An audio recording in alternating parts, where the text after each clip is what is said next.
மாத்திரமல்ல, கர்த்தருடைய வார்த்தை நமக்கு தீபமாய் இருக்கிறது, கர்த்தருடைய வார்த்தை நமக்கு வெளிச்சமாய் இருக்கிறது என்று சத்திய வேதம் போதிக்கிறது. வாசிப்போம். சங்கீதம் 119 105.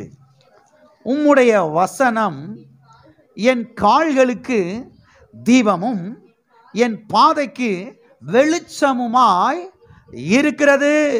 உம்முடைய வசனம் என் கால்களுக்கு தீபமும். எது தீபமாய் இருக்கிறது? உம்முடைய வசனம்.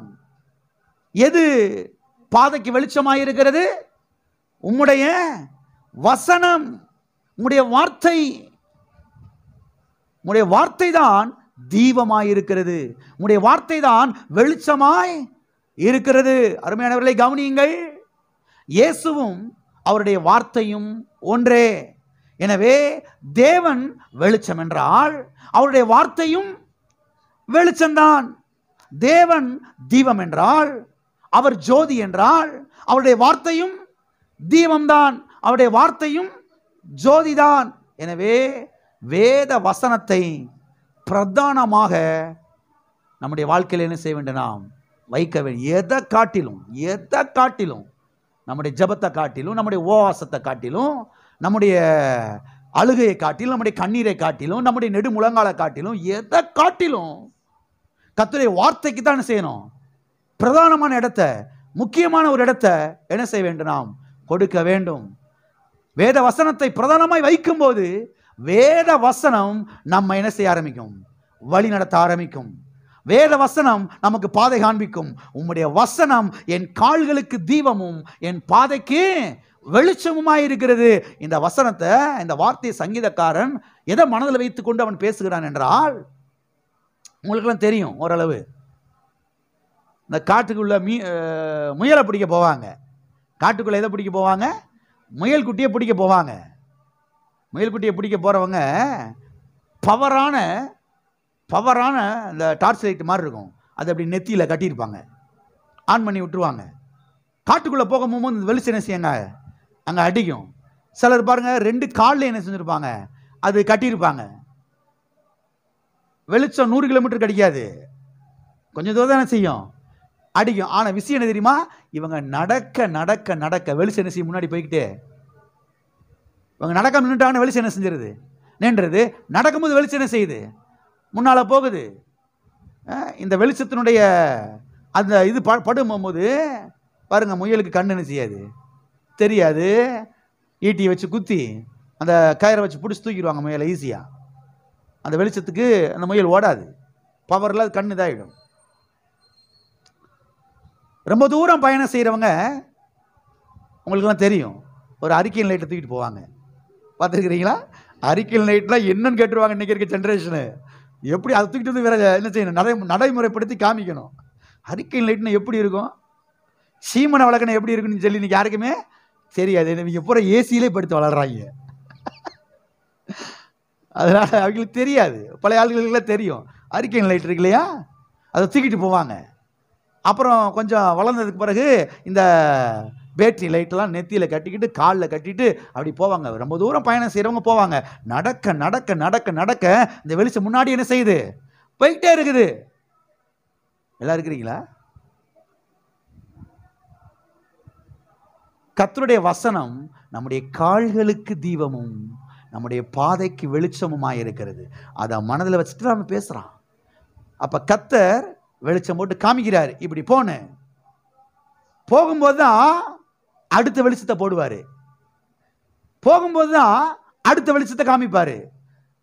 எதுவுமே ஜெயமாகனே நின்றுக்கிட்டு இருந்தா அடுத்து என்ன செய்யாது? எத்தனைக்கு புரியுது? கர்த்தர் சொல்கிற காரியத்துக்கு கீழ்ப்படியலைன்னா அடுத்து கர்த்தர் என்ன செய்ய மாட்டார் நம்மளை. கவனியுங்கள். உம்முடைய வசனம் என் கால்களுக்கு தீபமும் என் பாதைக்கு வெளிச்சமுமாய் இருக்கிறது.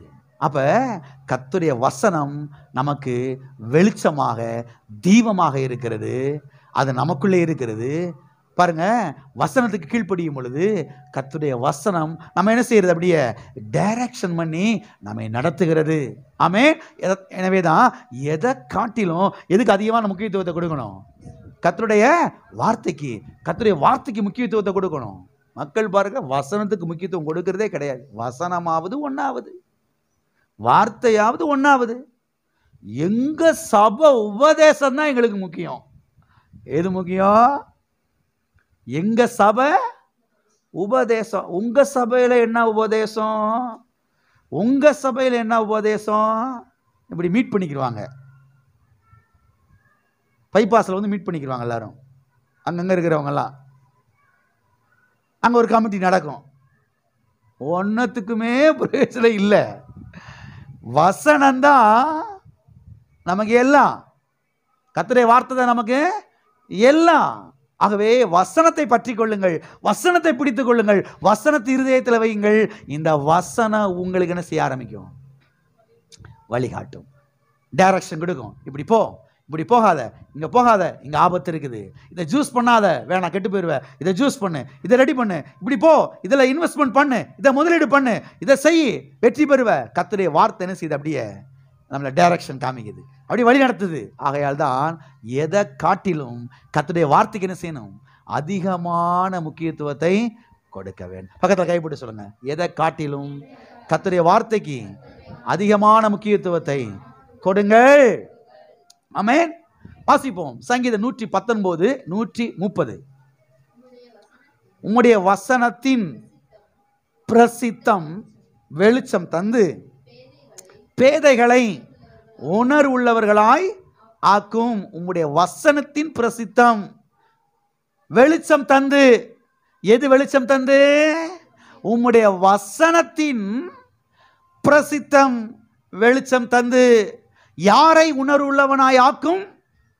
இங்கே நாம் பார்க்கிறோம், பேதைகளை, பேக்குகளை. பேதைனா என்ன? பேக்குனா என்ன? நம்ம ஊர்ல சொல்லுவாங்களே, ஏ கூறு கட்ட கழுத, கூறு இல்லாம எப்படி பண்ணிக்கிட்டு திர்ற, கூறு இல்லையா, ஏன் அப்படி செஞ்சுக்கிட்டு திர்ற அப்படின்னு வாங்க பாருங்க. அப்படின்னா என்ன அர்த்தம்? ஒன்றும் தெரியாத பச்சை பிள்ளைன்னு அர்த்தம். ஒன்றும் தெரியாத பச்சை பிள்ளைன்னு அர்த்தம். ஆளுதான் வளர்ந்துருக்குது, 35 வயசு ஆயிடுச்சு, 60 வயசு ஆயிடுச்சு, ஒன்று என்ன செய்யல, தெரியல. அவங்க தான் யாரு? பேக்குகள், பேதைகள், ஒன்றும் அறியாதவர்கள். அப்ப கர்த்தருடைய வசனம் என்ன பண்ணுதான்?